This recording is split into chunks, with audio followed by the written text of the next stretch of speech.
నమస్తే. సామాన్యుడి చేతిలో సామాజిక అస్త్రం నంబర్ 1 న్యూస్‌కి స్వాగతం. నేను రవీంద్ర. ఆంధ్రప్రదేశ్ ఉప ముఖ్యమంత్రి పవన్ కళ్యాణ్ ఇటీవల రాజోల్ నియోజకవర్గంలో పర్యటించారు. ముఖ్యంగా కేసనపల్లి అనే గ్రామంలో అక్కడ ఉప్పు నీరు చేరినటువంటి పంట పొలాలు, ఆ రైతులకు సంబంధించి వారితో ముఖాముఖి కార్యక్రమాన్ని నిర్వహించారు. వారికి ఒక భరోసా ఇచ్చారు. నాకు 45 డేస్ ఇవ్వండి సమయం. దీనికి సంబంధించి శాశ్వత పరిష్కారానికి నేను కృషి చేస్తాను అని. వాస్తవంగా ఈ అంశం ఏదైతే సామాన్యుడి చేతిలో సామాజిక అస్త్రం నంబర్ 1 న్యూస్ వెలుగులోకి తీసుకొచ్చింది. అంటే ఎప్పటినుంచో సమస్య ఉంది. కానీ అది ఎవరికి వారే యమునా తీరే అన్నట్లు మేము అది చేస్తాం, ఇది చేస్తాం అని చెప్తున్నారు. కానీ దానికి ఎక్కడా కూడా ఒక రకమైనటువంటి ఎండ్ కార్డ్ అనేది పడట్లేదు. దీనికి సంబంధించి వరుస కథనాలు, అక్కడికి మా చైర్మన్ మంచాల సాయి సుధాకర్ నాయుడు గారి ఆధ్వర్యంలో మా టీమ్ అక్కడికి వెళ్ళి 2 రోజులు పర్యటించింది. అక్కడ ఉన్నటువంటి వాస్తవిక పరిస్థితుల్ని అంటే ఎటువంటి చర్యలు తీసుకుంటే, చేస్తే ఆ యొక్క గ్రామాల్లోకి, పంట పొలాల్లోకి ఉప్పు నీరు ప్రవేశించకుండా ఉంటుంది అనే విషయాలన్నిటినీ అధికార యంత్రాంగానికి తెలియజేశాం. దానికి సంబంధించి స్పందించారు. అక్కడ ఉన్నటువంటి స్థానిక అధికారులు, రాష్ట్ర స్థాయి అధికారులు పర్యటించారు. మంత్రి నిమ్మల రామానాయుడు వెళ్ళారు. ఆ తదుపరి డిప్యూటీ సీఎం పర్యటన. అయితే ఆయన పర్యటనకు సంబంధించి అక్కడ రాజోలు నియోజకవర్గం పరిధిలో ఉన్నటువంటి కేసనపల్లి, ఆ పరిసర ప్రాంత కొబ్బరి రైతులంతా పెద్ద సంఖ్యలో వచ్చారు. వచ్చినటువంటి తరుణంలో దాదాపుగా అంటే క్రౌడ్ ఎక్కువ ఉంటే కాస్త ఇబ్బందికరమైనటువంటి పరిస్థితులు వస్తాయి అని భావించినటువంటి పోలీసు యంత్రాంగం అక్కడ కొంతమందికే సెలెక్టివ్‌గా పాసులు ఇచ్చారు. వీవీఐపీ, వీఐపీ పాసులు.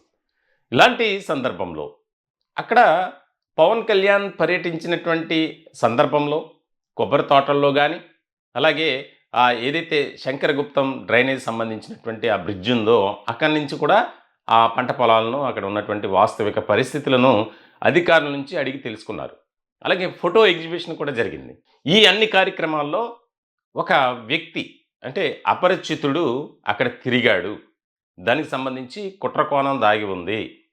పవన్ కళ్యాణ్‌ను ఏదో చేయటానికి అతను వచ్చాడు అని ప్రస్తుతం సోషల్ మీడియా వేదికగా విస్తృత స్థాయిలో చర్చ జరుగుతుంది. దీనికి సంబంధించి నేను ఈ వీడియో చేయటానికి గల కారణం ఏంటంటే, వాస్తవానికి అందులో కుట్ర కోణం లేదు. మేము పూర్తిగా దానిపై సమగ్రంగా అన్ని వివరాలు తీసుకున్న తర్వాత, పోలీస్ అధికారులతో మాట్లాడిన తర్వాత ఒక క్లారిటీ అనేదైతే నాకొచ్చింది. దానికి సంబంధించి నేను ఈ వీడియో చేయటం జరుగుతుంది. వాస్తవానికి పున్నం నరసింహ, తన్నే నాయుడు అని కూడా పిలుస్తారట ఆ ఊర్లో. కేసనపల్లి గ్రామానికి దాదాపుగా 3 కిలోమీటర్ల దూరంలో ఉన్నటువంటి గూడపల్లి అనే గ్రామ వాసి ఈ నరసింహ. వాస్తవానికి గతంలో వైఎస్ఆర్‌సీపీలో తిరిగినటువంటి పరిస్థితి. ఇప్పుడు వైఎస్ఆర్‌సీపీ నాయకుడిగా ఉన్నాడా?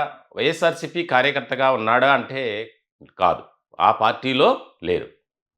ఏదైతే అక్కడ స్థానిక ఎమ్మెల్యే దేవా వరప్రసాద్ ఉన్నారో, ఆ వరప్రసాద్‌కి సంబంధించినటువంటి అనుచరులతో ఈ నరసింహ తిరుగుతున్నాడట. ఇంకా పార్టీలో అయితే చేరల. అతనికి ఇక ఎమ్మెల్యే అండదండలు ఇవన్నీ కామన్‌గా ఉంటాయి కాబట్టి వేరే ఎవరి ద్వారానో వీవీఐపీ పాస్ అనేది వచ్చింది. మనం స్క్రీన్ మీద చూస్తున్న వ్యక్తే నరసింహ. అతను సోషల్ మీడియా వేదికగా చాలా విస్తృత స్థాయిలో ప్రచారం చేస్తున్నారు. పవన్ కళ్యాణ్‌ను హత్య చేసేందుకు ప్రయత్నాలు జరుగుతున్నాయి. వైఎస్ఆర్‌సీపీ కుట్ర పన్నింది. ఇక్కడ వాస్తవానికి నిజంగా కొన్ని విషయాలు తెలుసుకుంటే అసలు విషయం బయటపడింది. ఈ నరసింహ అనే వ్యక్తి మెగా కుటుంబం అంటే ఎనలేని అభిమానం అట. దాదాపుగా చిరంజీవి బ్లడ్ బ్యాంకుకు 50 సార్లు ఇప్పటి వరకు బ్లడ్ డొనేట్ చేసినటువంటి వ్యక్తి ఈ నరసింహ. ఇవి వాస్తవిక విషయాలు. ఏదైనా ఒక విషయం వస్తే దాన్ని పూర్తి స్థాయిలో తెలుసుకోవాలి, సమగ్రంగా విశ్లేషించాలి. ఆ తదుపరి దానికి సంబంధించి ఒక క్లారిటీగా చెప్పాల్సినటువంటి బాధ్యత మీడియాపై ఉంది. దానిలో భాగంగానే గత 2 రోజుల నుంచి చూస్తున్నాం. అతనుకు సర్కిల్ వేసి అపరిచితుడు, పవన్ కళ్యాణ్‌కు థ్రెట్ ఉంది, గతంలోనే పవన్ కళ్యాణ్ సెక్యూరిటీ మెజర్మెంట్స్ విషయంలో ల్యాప్స్ ఉంది అని చెప్పి ఒక రకమైనటువంటి వార్త జరిగింది. వచ్చింది విషయం. వాస్తవమే, కరెక్టే. పవన్ కళ్యాణ్కు కల్పించేటువంటి సెక్యూరిటీ తక్కువే. కానీ అక్కడ ఉన్నటువంటి స్థానిక పోలీసులు అలర్ట్ అవ్వాలి. ఇక్కడ ఎవరిది తప్పు అంటే ముందు ఆ స్థానిక ఎమ్మెల్యేగా ఉన్నటువంటి రాజోలు ఎమ్మెల్యే దేవ వరప్రసాద్. ఇప్పుడు జనసేనలో అంతమంది కీలకమైనటువంటి నాయకులు ఉన్నారు, నేతలు ఉన్నారు. వారికే అక్కడ ప్రవేశం లేదు, మీడియాకు ప్రవేశం లేదు, కొంతమందికి మాత్రమే అక్కడ అవకాశం ఇచ్చారు. అటువంటి ప్రతిష్టాత్మకంగా తీసుకున్నటువంటి ఆ పర్యటనలో భాగంగా ఈ నరసింహకు వివిఐపి పాస్ ఇవ్వటం వెనుక ఆ అదృశ్య వ్యక్తి శక్తి ఎవరు అనేది తీస్తే ఎమ్మెల్యే గారు అని తేలింది. వాస్తవానికి అక్కడ జనసేన ఉన్నారు చాలామంది. ఇతను ఇప్పటికీ న్యూట్రల్గా ఉన్నాడు. ఇప్పటికి కూడా ఆ ప్రాంతంలో నరసింహ అనే వ్యక్తి వైఎస్ఆర్సీపీ మనిషే. ఇప్పటి వరకు కూడా నరసింహ గురించి చెప్పుకునేది కానీ మాట్లాడుకునేది అతను వైఎస్ఆర్సీపీ ఆ పార్టీకి సంబంధించినటువంటి వ్యక్తే. మరి అటువంటి వ్యక్తి పవన్ కళ్యాణ్కు అత్యంత సమీపంగా ఉండటం వెనుక ఆంతర్యం ఏమిటి అంటే జనసేనలో ఉన్నటువంటి కొంతమంది నాయకులు వైఎస్ఆర్సీపీ నాయకులతో ఒక రకమైనటువంటి అనుబంధం సంబంధం కొనసాగిస్తున్నారా? అలాంటప్పుడు అతను పార్టీలో లేడు. అందరూ మెగా ఫ్యామిలీ అంటే అభిమానిస్తారు. అభిమానులందరికీ పాసలు ఇస్తారా? ఇది ఖచ్చితంగా స్థానిక ఎమ్మెల్యే చేసినటువంటి నిర్వాకం. ఆయన్ను ఖచ్చితంగా సంజయ్ అడగాలి అని అక్కడ స్థానికంగా రాజోలు నియోజకవర్గంలో తీవ్రమైనటువంటి స్థాయిలో చర్చ జరుగుతుంది. ఈ ఇన్సిడెంట్పై డిప్యూటీ సీఎం కార్యాలయ సిబ్బంది కూడా ఆదేశాలు జారీ చేశారు. వెంటనే అతన్ని అదుపులో తీసుకున్నారు. అదుపులో తీసుకొని విచారించారు. విచారించినటువంటి సందర్భంలోనే ఈ విషయాలన్నీ బయటపడ్డాయి. అసలు ఏం జరిగింది, ఏంటి, ఎందుకు వెళ్ళారు, ఎవరు పాస్ ఇచ్చారని. ఎందుకేంటంటే జనసేన నుంచే ఆ వ్యక్తికి పున్నం నరసింహ అలియాస్ నాయుడు అనే వ్యక్తికి పాస్ వెళ్ళింది. అతని మెల్లో కూడా మనం చూస్తున్నాం వివిఐపి పాస్ ఇచ్చినటువంటి పరిస్థితి. అక్కడ ఉన్నటువంటి కొంతమంది రైతులకే ఆ గ్రామానికి సంబంధించిన వారికే పాసులు ఇవ్వాల.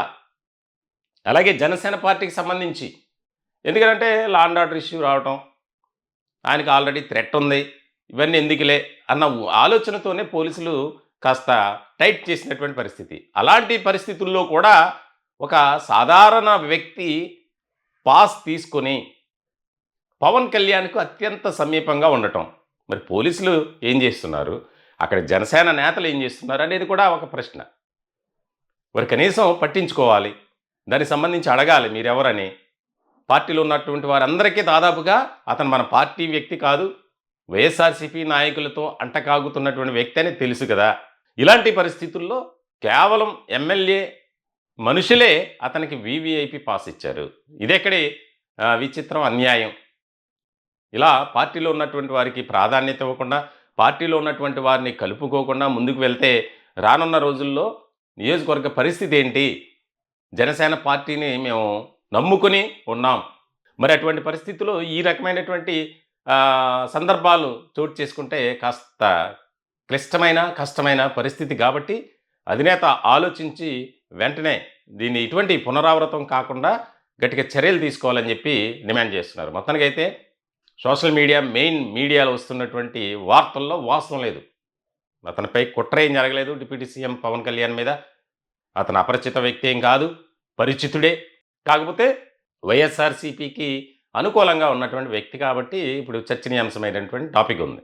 వాస్తవానికి పవన్ కళ్యాణ్ అంటే ఎంతో ఎనలేని అభిమానం అట, మెగా ఫ్యామిలీ అన్న.